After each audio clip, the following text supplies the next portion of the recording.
тардай гана көзү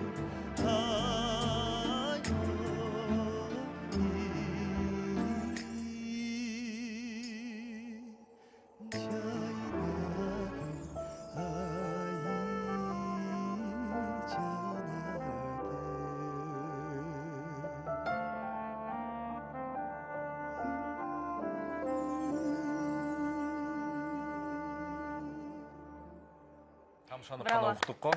Жандуын бір ғана Таңшола программасында. Азат бүгін мына ушундай кыргыздын классикасы менен эфирибизди ачып берди. Ал эми мейман төрүбүздө болсо студенттер, Азат өзү да студент, жана студенттердин башын бириктирген долбоор Жаштар лигасы, дал ошол лига эмнени максаттайт, эмнени көздөйт, анын ички баягы маңызы тууралуу, долбоор тууралуу Урмат мырза Борченов жана Марина жана Азаттага кененирээк айтып берет. Кош келиңер достор. Чоң рахмат.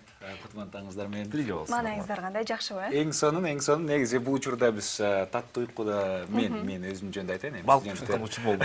Студенттер эми эле эрте турат, ал эми биз болсо бул учурда таттуу уйкуда болчу элек. Бүгүн 7-де биринчи жолу турдум, көп убакыттан бери. Эл арасынан таланттарды тандаган долбоорду баштап жаттырсыз, Жаштар лигасы деп аталат. Бул долбоор тууралуу кыскача айтып берсеңиз, сиз автор болгондон кийин туура максаты жана кайсы күнү, кандай шарттарда телеге чыгып жүргөн инсандарга көбүрөөк эле сиздерге деле кайрылат болуш керек. Мындай мен ушундай талантым бар эле, чыксак болот эле деп. Анан алгач биз мындай тесттик режимде, пилоттук режимде текшерип көрөлү дедик. Ушул университеттер арасында шаар ичи азырынча таланттардын бир таймашын өткөрүп, электен өткөрүп, мыктысын элге алып чыгуу. Чындап эле ойлоп көрсөк, студенттер арасында баягы таланттар көп, бирок мындай таймаш болгондой да.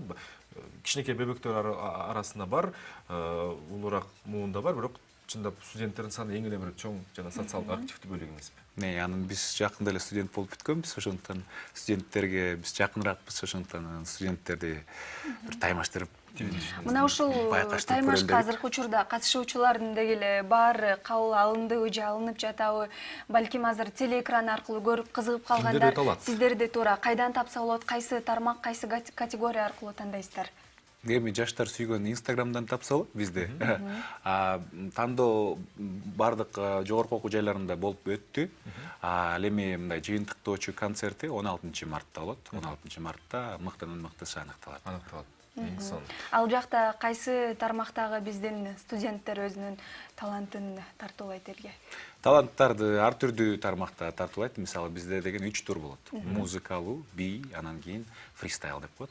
Ошол бирөөсүндө мисалы үчүн Азат Манас университетинен музыкалык туруна катышат. Мария болсо Америкалык университеттен ал фристайл бөлүмүнө катышат. Өзүнүн дагы бир өзгөчө өнөрлөрү бар, ошол өнөрлөрүн тартуулайт. Мария билишибизче Ооз комузда ойнотот экен, ала келсе керек. Чопочордо, Чопочор жана ошондой эле көптөгөн кыргыз инструменттеринде ойнойт. Аспаптары урмаз комузда. Of course. Америкалык университетте окуп жүрсүз? Марина. American University. Америкада окуйсузбу же Америкалык университетте окуйсузбу? Кандай болот негизи мындай өзүңүздүн бүгүн мындай экөөңүз жылуу жумшак дивандын үстүнө отуруп алып дос көргөнүн менен негизи силер таймашып атасыңар. Анан бул сиздин түзмө-түз конкурентиңиз да. Сизге тете конкуренттер бар бекен, Марина? Ну, я представляю университет АУЦА. От нашего университета заявлено 4 участника. Это танцоры, вокалисты и музыканты. Все профессионалы своего жанра.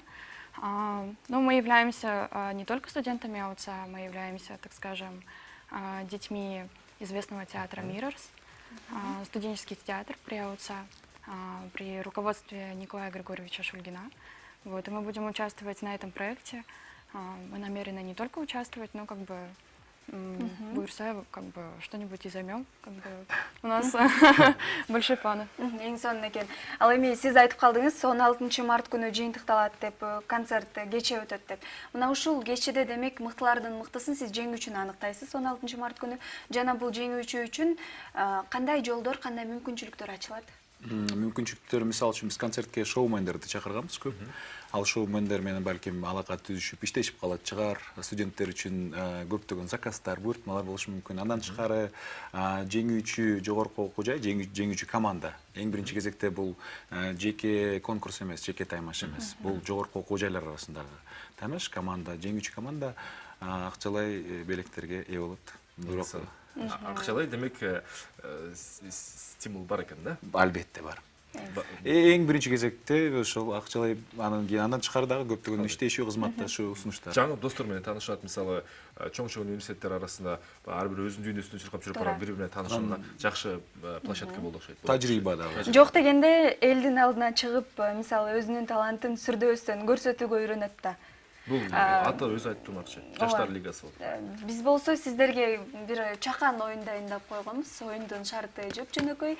Азыр сиздерге мындай деп менин максаты мындай жагдайын түшүндүрүп берейин. Бул конкурстун шарттары өтө эле жөнөкөй. Мындай эч кыйнабайбыз. Болгону урматка көптөн бери таарынбаса дагы мындай бизге ушундай конкурстарды өткөзүп кыйнайт деген шоу бизнес өкүлдөрү атайын урмат келет десек кечээ күнү телефон чалышып ушу перчаткаларды салып жиберди эле Кыргызстан Булуң бурчтан. Анан ушуну Азат мырза мүмкүн болсо сиз бир жуун сиз алып, бир жуунун Урмат мырза сиз алып, анан сиз кийишиңиз шарт азыр. Колубуз батпайт го.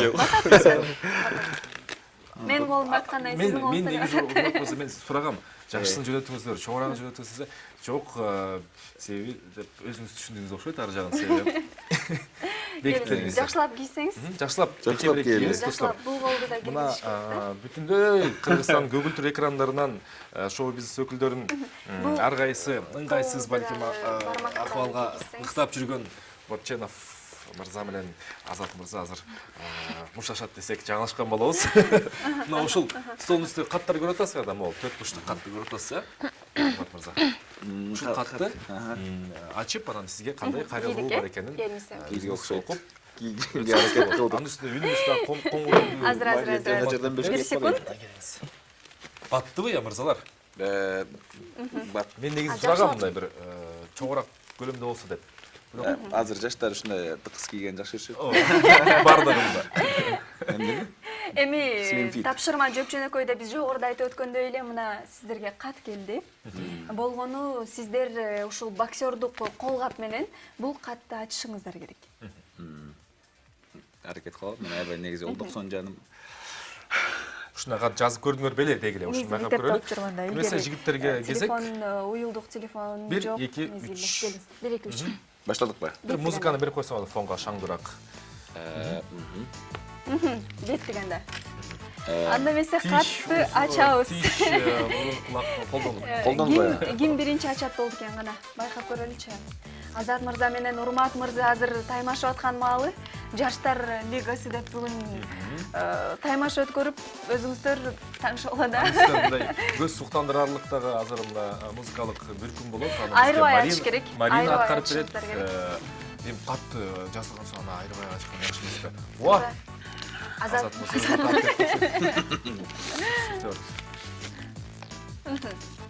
Ачыңыз Азат. Тездеңиз Азат, тездеңиз. Урмат жакшылап аракет кылабыз. Жолу табылчудайбы? Жок, маяктан айрылып кетчү деп атат да. Урмат мындай кылат экенсиз. Марина, эмеске жакшы шарттар түзүп. Кой сиз ачып бериңиз депчи. Жардам күтүп алып, Азамандан максатына жетелип калды. Азат мырза, мына бир аз бюджетке Азат мырза, сиздин колгабыңыз кичине жеңилирээк Эптирөөк окшойт? Эптирөөк окшойт. Чоңураак же? Жок, бюджеткалардын көлөмү ошондой эле, Азаттын алаканын колдорусу. Эмне деп жазылыптыр? Кат бар бекен? көп нерселер жазылып окшойт. Эмне кат? Азаматсың деп турабы? Эч нерсе жок экен. Жок, сизге ошондой көрүнүп атат Азат мырза. Ал жакта купуя сөздөр дагы катылган да? Пароль Wi-Fi. Урмат мырза дагы акырындап болсо дагы максатына жетип келе жатат. жатат. Жазылган катты коңгур үнүс менен окуп беришиңиз керек. Кыргызстан үнүсү окуп, эч болбосо таң шоуланын көрүүчүлөрү Кутман таңгыздар менен деп коесуңуз. Келиңиз тезирээк. Урмат мырза, сезимдер кандай болуп атат? Сиз дайыма ойнотуп бир оңтойсуз акыбалга калтырып келгенсиз. Мен бе оңтойсуз абалга. Жок, мен адамдарга жардам берем, көңүлүн ачам. Бирок оңтойсуз абалга кептебейм. Өзү кандай экен өзүңүз ушундай бир Аз қалды. кабылган. Қансайдағы Урмат өкөз бір университетте оқығанбыз. Ең сәл текст екен. Тексті көріңіз. Жазылып тұрғанда еле, таңшола көрушілеріне таңқы маңай жайдар болсын деп. Өзіңіз үніңізбенен фильм алып. Жайдарын маанай, мыкты-мыкты үндөр, бейпил түндөр. Жана ошондой эле сонун үндөр. Браво, браво, азаматсыздар. Рахмат, жигиттер. Ашыкча кыйнасак тарынбагыла. Марина, ваш черед? Играть? Туура, сизден сураналы анда. Келиңиз, Мария. Мария өзү Америкалык университетте окуса дагы, кыргыз жыттанган, кыргызга таандык эң бир сонун үйлөмө музыкалык аспаптар менен биздин манайыбызды, төбөбүздү көккө жеткирем деп турат. Келиңиз. Экрандарда Мария.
Мария, Кылчалар болсын. Сіздер үшін болды. Емесе, жалпы Қырғыз Бишкек шаарынын студенттерін чакырабыз, жаштар лигасына катышыңыздар, өзүңүздөр сынап көрүңүздөр, жана сиздердин баягы замандаштарыңар менен таанышуу эң бир мыкты мүмкүнчүлүк. Аны ал жөнүндө бүгүн бизге келген досторубуз айтып берди. Негизи эле бул азыр болсо Бишкек шаарында эле болуп атса, эми келечекте буюрса республикалык масштабка дагы чыгасыңар деген ишеничтебиз. Өлкөбүздүн жер-жерине кыдырасыңар деген дагы абдан ишеничибиз чоң. Рахмат келип бергениңиздерге ыраазычылык билдиребиз.